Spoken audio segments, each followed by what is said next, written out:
Hi, this is a video I'm doing for Fall 2024 History 112B. I'm just going to go over some questions to kind of give you all some pointers on how to approach the questions on the final exam. Now, one question on the final exam talks about how Japan was able to move quickly towards a modernization. And the thing to realize about Japan is that, especially in contrast to China, it had a very, very different relationship with the West. First of all, Japan was never the focus of Western economic penetration the way China was. And Japan was able to be pretty isolated. Early on, this is a period we didn't talk about too much in class, but early on, there was Christian missionaries came into Japan and brought guns, which really kind of upset the social system. People who had power all of a sudden, people who didn't have power all of a sudden had power because of guns. And eventually, that kind of upset the way the political system worked. However, authorities eventually got control, and that resulted in the formation of the Tokugawa shogunate, which stayed in control until the mid-19th century. And so basically, Japan stayed isolated during this time. It only allowed a couple of Dutch ships in a year. The Dutch were preferred because the Dutch did not try to work as evangelists and try to convert people to Christianity. So the Japanese preferred to deal with them. However, as the book mentions, after the Opium Wars in the early part of the 19th century, and the Chinese were able to completely defeat the Chinese army and were able to force them to open up economically, the Japanese became concerned, and especially when the American Matthew Perry came in and forced the Japanese to sign a treaty. And so for a short period of time, the Japanese were treated kind of the same way the Chinese were, in that they were forced to accept economic terms that they didn't want. However, the ruling class of Japan was able to consolidate.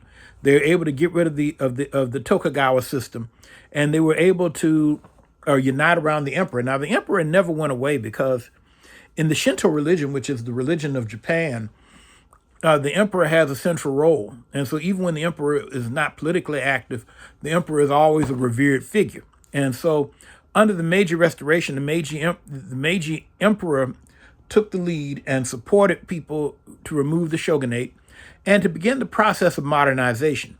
And also Japan is a small country, very ethnically homogenous. It only really has one significant minority group. Those are the Ainu, who live in primarily on the northern island of Hokkaido.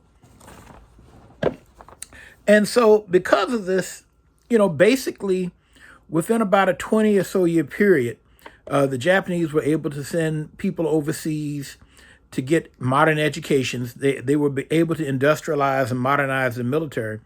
And so by the time you get to about the 1890s, Japan is economically and militarily competitive with the West.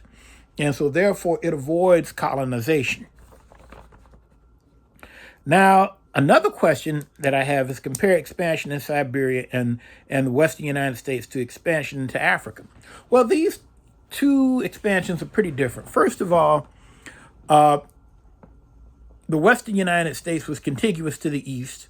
Siberia was contiguous to the western part of Russia, the European part of Russia. And so therefore it was not like the Russians or the white Americans, because it was primarily white settlers, had to go to a new continent or something. They were already on the continent. They stayed in a pretty similar climate zone. I mean, Siberia is colder than European Russia, but European Russia is pretty cold too.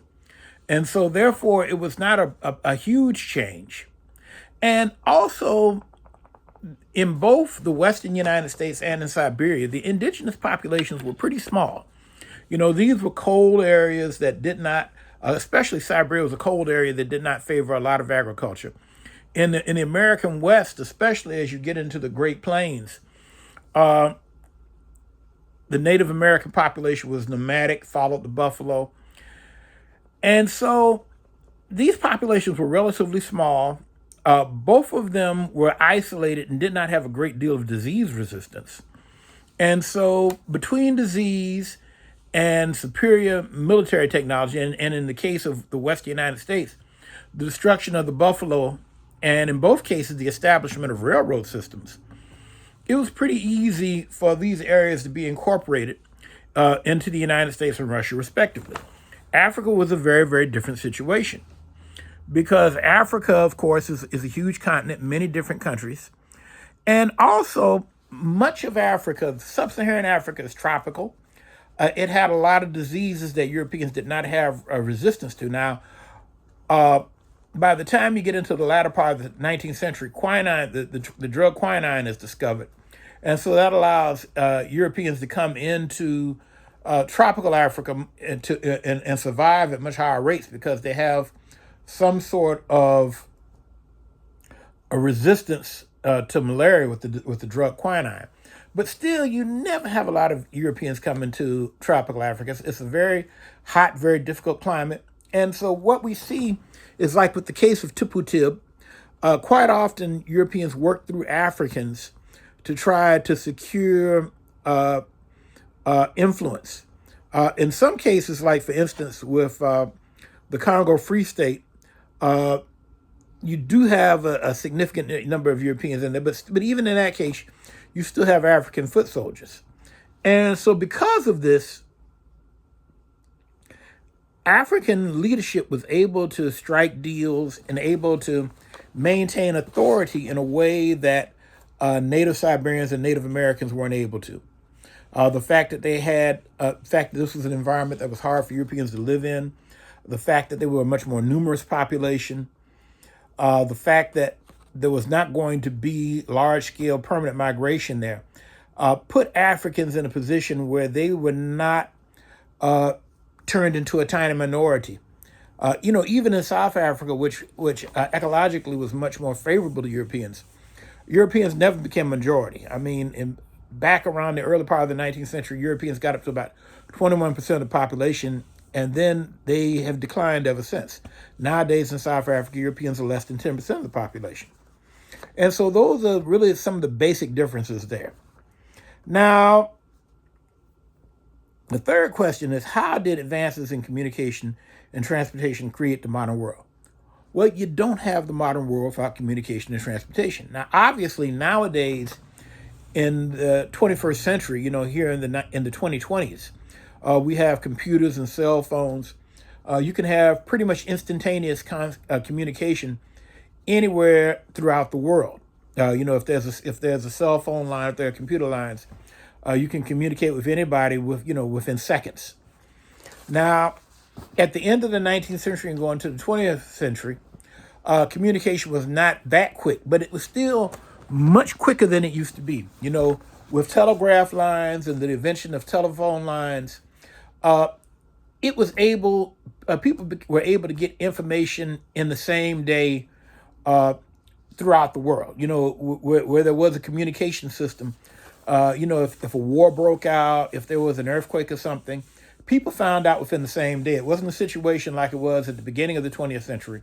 At the beginning of the 19th century, where you might have an earthquake or something, and it might take a week for people in another part of the world to know. It might take 2 weeks.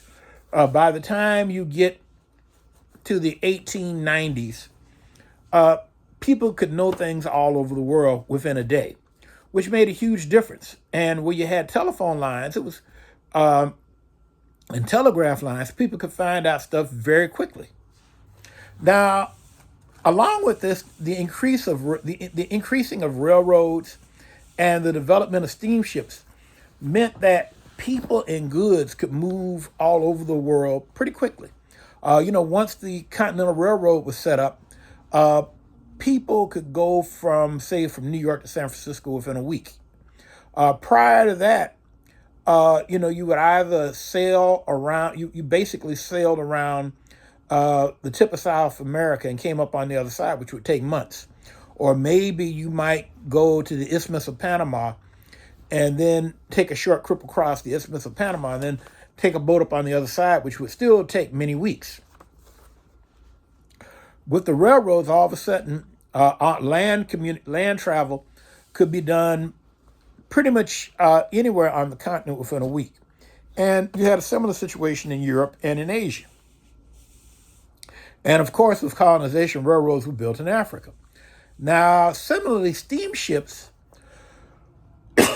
were able to take people across the oceans within, in the case of the Pacific Ocean, a few weeks. In the Atlantic Ocean, pretty much a week. And so this meant that goods and people could be moved much more quickly.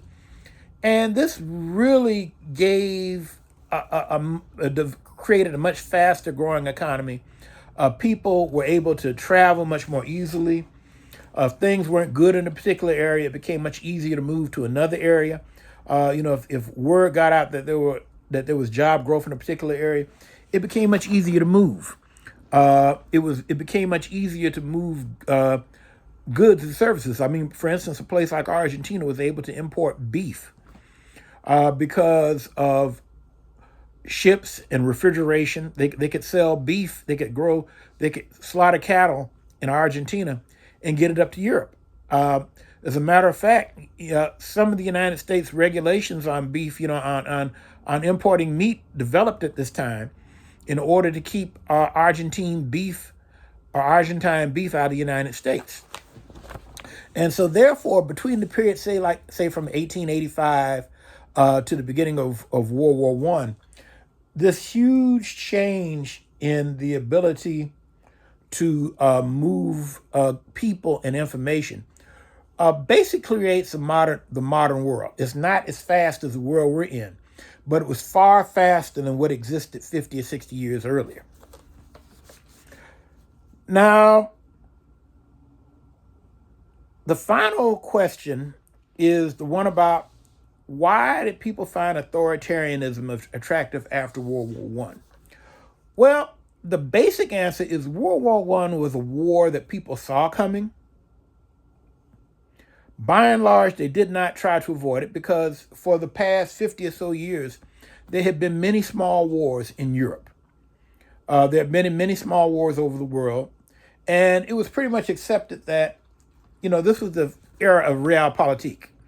And it was pretty much accepted that war was just another means of diplomacy. And so even though people saw World War I coming, they didn't really try to avoid the war. But once World War I hit, as the British said, it quickly became known as the Great War. About 10 million people died in World War I, which meant that it was by far the worst war that the world had ever seen. Now, World War II would end up being much worse. But, people can't read the future. And so what happened is that in many parts of the world, like for instance in Germany, people felt that their government had let them down, and they looked at, and so eventually the idea of a strong man, and that person would eventually be Hitler, somebody that is a little bit beyond where we're going to go in class, that kind of person became attractive.